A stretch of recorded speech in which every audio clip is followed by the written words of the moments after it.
morning, class 10th. So as yesterday we finished with the aerobic respiration. So today's lecture is about the anaerobic respiration and respiration in plants. Now anaerobic respiration, we discussed the definition that what is anaerobic respiration. Respiration is breakdown of food. So but when breakdown of food takes place in the absence of oxygen to release energy, that type of respiration is known as anaerobic respiration. Means breakdown, food is breaking down, energy is released, but oxygen is not utilized here, so it is taking place in the absence of oxygen. So that type of respiration is anaerobic respiration. Now again, it is a stepwise process like the aerobic respiration, and I told you also that first step, if you watch the video of aerobic respiration, then first step was glycolysis, and glycolysis is same both in aerobic as well as in the anaerobic. So glycolysis is that is the same process which we discussed in the aerobic respiration. We can quickly go through this. It occurs in where, which area it occurs? It occurs in cytoplasm. What is happening here? One molecule of glucose is changing into or breaking down into pyruvate. Pyruvate is 3 carbon compound, and how many molecules are forming of 3 carbon? That is 2 molecules. See, so that is a common step in case of aerobic and anaerobic respiration. So this was our glucose, and this is the structure of pyruvate. 3 carbon, 1 2 3, right? 3 carbon, and with the release of how many ATP? 2 ATP molecules are released here. So what is the total ATP production here? 2 ATP molecules. This is the glycolysis. Now if anaerobic respiration occurs in yeast, then how does it occurs? It occurs in cytoplasm. There is no now movement to the mitochondria. Everything is occurring in cytoplasm only. So that is the difference between aerobic and anaerobic respiration. In aerobic respiration, that first step occurs in cytoplasm, the further steps occur in mitochondria. Here it is occurring in all the steps, they are in the cytoplasm. So this is known as fermentation. When fermentation, how? Now you have pyruvate. So pyruvate change into ethanol, and this change is known, the process is known as fermentation. So when pyruvate, it broke down or changed into ethanol, that is known as the fermentation. If you look at the equation, this is a 3 carbon, pyruvate is a 3 carbon, and what we are forming? We are forming the ethanol, C2H5OH, plus carbon dioxide will be released here, and plus energy will be released. If anaerobic respiration occurs in bacteria, parasite, worms, or human muscle cells, it also occurs in cytoplasm. Here pyruvate change into lactic acid. If it occurs in yeast, then pyruvate change into ethanol. But if it occurs in muscle cells, in bacteria, or in parasites, then it will change into lactic acid. So what is happening here? 3 carbon is changing into again 3 carbon. Now ethanol was 2 carbon, but here lactic acid is 3 carbon compound, and what is released? Energy is released. So one difference here, CO2 was also released, here only energy is released. So this is the formula of lactic acid with the COOH group as well as the CH3, right? Next is, so you can say that there are different pathways of glucose breakdown to release energy, but the common step is glycolysis. Where it happens? It will occur in cytoplasm, and glucose will change into 3 carbon compound, which is pyruvate.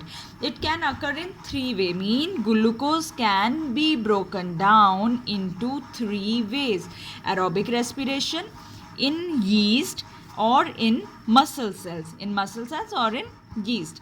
So if it is aerobic respiration, what will be the equation? Glucose will change into pyruvate and CO2 plus water plus energy.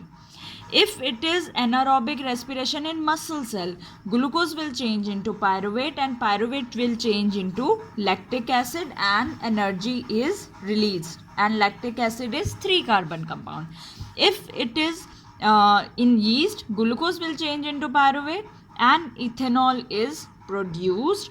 Pyruvate will change into ethanol plus carbon dioxide plus energy will be released. So this is a 2-carbon compound. So this is very important flow chart which is asked in many times in exam, that please write the 3 different ways in which glucose is broken down to release energy, right? So next is the difference between aerobic and anaerobic respiration.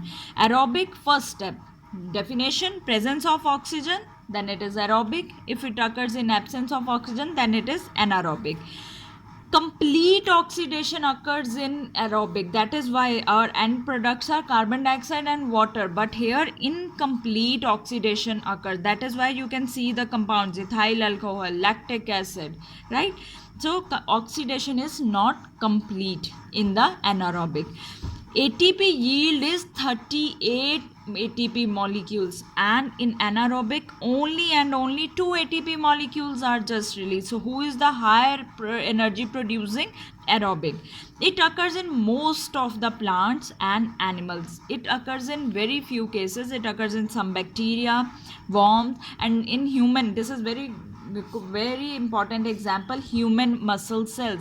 When you do continuous exercise, that time, and if suppose your complete glucose is now used up, then body start changing the glucose into pyruvate, and pyruvate will be changed into the lactic acid which is stored in the muscles. That is why such few times cramps are feel, or you can feel cramps and your in your legs, right? So that is because of accumulation of lactic acid.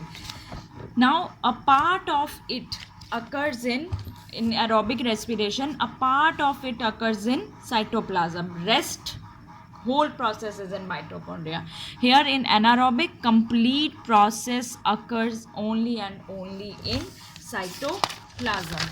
That is the differences between the aerobic and anaerobic respiration. Now the next or the last topic for today is respiration in plants. How do plants they respire? Mostly which gases are involved in exchange? That is oxygen and carbon dioxide. So gaseous exchange in plants, it takes place through a process which is known as diffusion. And what is diffusion? Diffusion says that when particles they move from higher concentration to lower concentration, that process is called diffusion. Means if inside the cell, inside the plant cell, if carbon dioxide concentration will be less or oxygen concentration will be less, then there will be exchange. Gases exchanged are oxygen and carbon dioxide. Diffusion takes place through how? It takes place through stomata. It takes place through few cells which are present on the stem. They are known as lenticels. Lenticels, they are actually as such they are not they are multiple cells combined. So they are tissues with the pores which are present on stem, or actually they are observed in the older trees. So they are present in the bark of a tree. As you can see, I have made this diagram also so that you can able to understand. If this is a bark of a tree, then on the bark of a tree there are present pores like structure. These pores like structures are present on the stem, and these are called lenticels. Then gaseous exchange occurs through root surface also, because roots are actually in the direct contact of soil, and soil is also rich help in the gaseous exchange. So through root here the gaseous exchange occur, but still maximum gaseous exchange takes place through the stomata. right? So direction of diffusion, that when carbon dioxide will enter, or the rate of diffusion, it depends on the environmental conditions, humidity, temperature, as well as requirement of plants, that how much plant needs in of these gases. So there are two process takes place in plants. One is photosynthesis, one is respiration. And we know that in photosynthesis takes place in the presence of sunlight, right? We know that. And what is utilized, what is plant use, what does plant use in photosynthesis? CO2, right? CO2 plus water, they form the glucose, and that process is known as photosynthesis. So plants, they utilize carbon dioxide in photosynthesis. In respiration, glucose is breaking down in the presence of oxygen. What is released? Carbon dioxide plus water plus energy. So what are plants utilizing here? They are utilizing oxygen. So it is now, I think you can correlate that in photosynthesis plants are utilizing carbon dioxide, and in respiration they are utilizing oxygen. So in photosynthesis oxygen is released, and in respiration carbon dioxide is released. So same, the product of photosynthesis is oxygen. It is utilized in respiration, and product of respiration is utilized in photosynthesis. I think this point is clear, that if the carbon dioxide released in photosynthesis, that is used in case of respiration, and the carbon dioxide which is released in respiration, that is used in case of photosynthesis. Now photosynthesis takes place in sunlight during the daytime. So daytime both respiration and photosynthesis happens. Respiration start release carbon dioxide, photosynthesis release oxygen. Oxygen will be utilized by respiration process, carbon dioxide will be utilized by photosynthesis process. But rate of photosynthesis is higher than respiration. So what will be more released? More oxygen will be released, and therefore net production of oxygen is more, and the amount which is used by plant, that is utilized, and rest is released in atmosphere. So rest of oxygen is released by plants in atmosphere. And this was the daytime criteria. So what happens in now nighttime? Nighttime you don't have plants, they don't have any sunlight, so no photosynthesis. What is only happening there? Respiration. What is the product of respiration? Carbon dioxide. So what will be more amount in here? So respiration utilizes oxygen, and it releases carbon dioxide, and extra carbon dioxide, it is diffused into the atmosphere. The only they utilize it, that will be held by the plant, and rest is the diffused out. So ultimately you need to remember here that the internal transport of oxygen and carbon dioxide, it happens through the stomata, and it occurs through the intercellular spaces which are present within the cell in the plant tissue. So plants, they do the diffusion, and they exchange the gases through stomata. They use root hairs, then they utilize lenticels. That is how respiration in plants takes place. So tomorrow we will discuss about the respiration in few animals and then the human beings.